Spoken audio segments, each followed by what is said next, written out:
Hello Aquarius, Sun, Moon, Rising, and Venus signs. Kamusta po kayo? Sana po nasa mabuti kayong kalagayan. Welcome back po sa Star Tarot.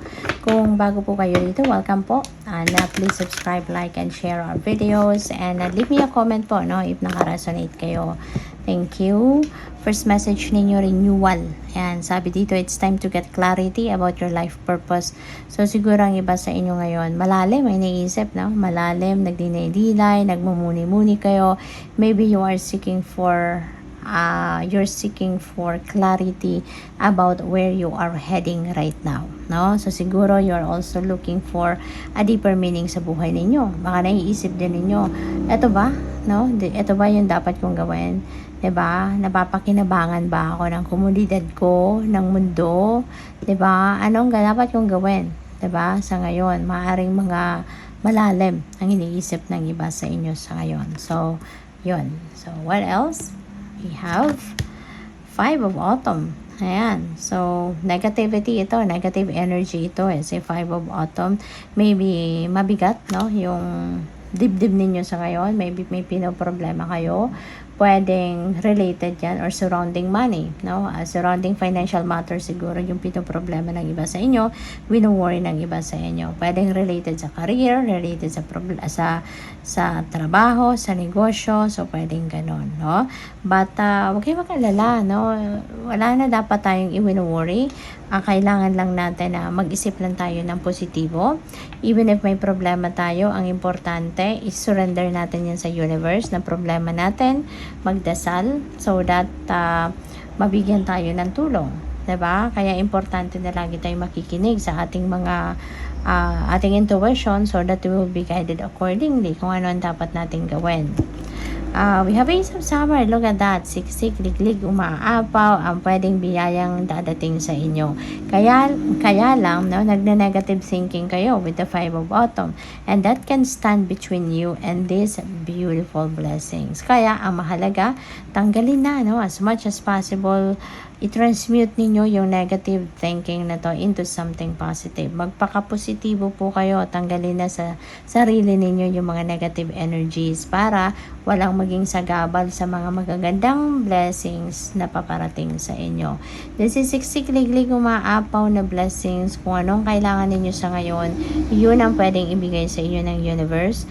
And this is more than enough para sa iyo. Hindi ka lang bibigyan ng universe ng sakto para sa iyo, but you will be given this blessing in abundance, no? Para makapag-share ka din sa iba.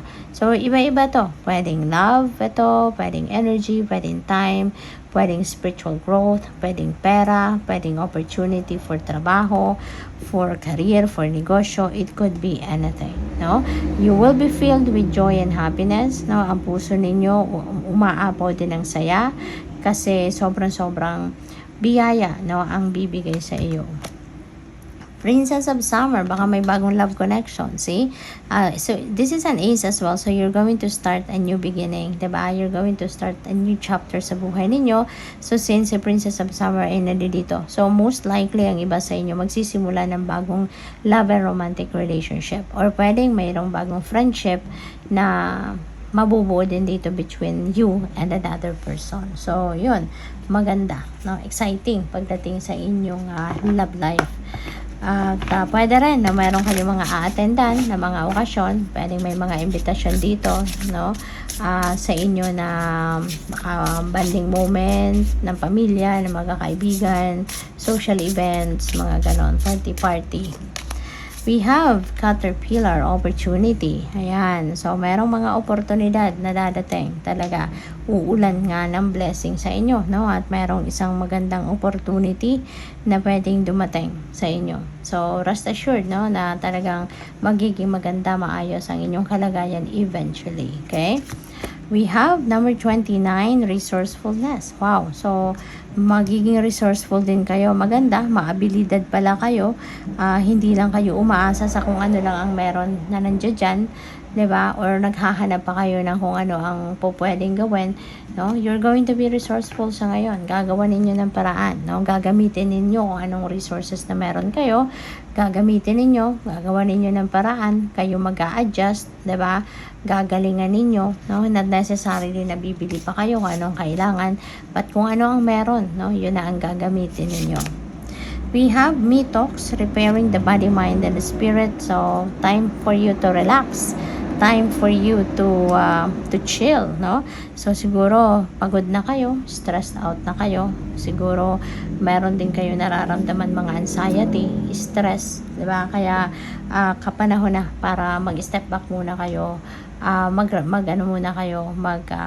out muna kayo sa kung ano ang inyong pinagkakabisihan, ano man ang inyong pinagkakabalahan. Time out ka muna at i-repair mo muna yung inyong sarili. Okay?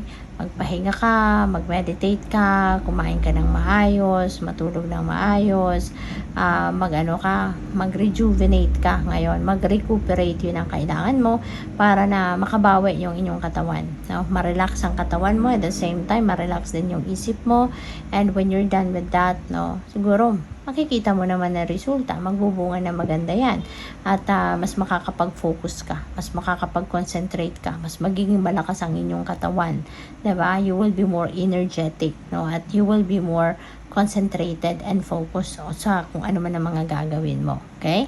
So, tingnan natin kung ano pa mga mensahe para sa'yo. Maraming salamat din sa mga subscribers natin dyan. Maraming salamat sa mga nagbigay, no, ng tulong, nagbibigay ng suporta sa akin through sending super thanks, at sa mga hindi nag-skip ng ads, maraming salamat po.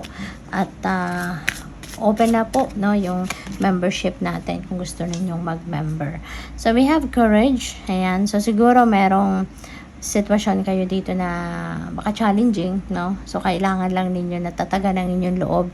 Gisingin ninyo yung inyong inner strength and courage, okay? Para maharap ninyo ng squarely kung ano man ang inyong mga problema. Okay? Huwag kayong mapaghinaan ng loob. Huwag kayong huwag kayong mawalan ng pag-asa. Kasi normal sa buhay ang may problema. Okay? Walang perfect journey sa buhay. Lahat tayo at some point sa buhay natin, na-encounter natin ang problema, ang obstacles. But that's part of life. Okay? That's part of our journey. So, what else? We have strength. Ayan. Courage and strength. So, yun. Aquarius. Okay? Magpakatatag kayo. Okay? Magpakatatag kayo. Hindi ibibigay sa iyo ang isang problema na hindi mo kayang solusyonan. Hindi ibibigay sa iyo ang isang problema na hindi mo kayang i-manage yan, no? And there is a purpose for everything, no? Kaya matututunan mo din kung ano yung purpose ng problema or ng obstacle na meron ka eventually. Kaya kailangan mo lang natatagan ang inyong loob. Okay? Magpakatibay ka lang at huwag kang susuko. Okay? Malalagpasan mo din ang lahat. So, good luck. Thank you for watching. Love and light. Namaste.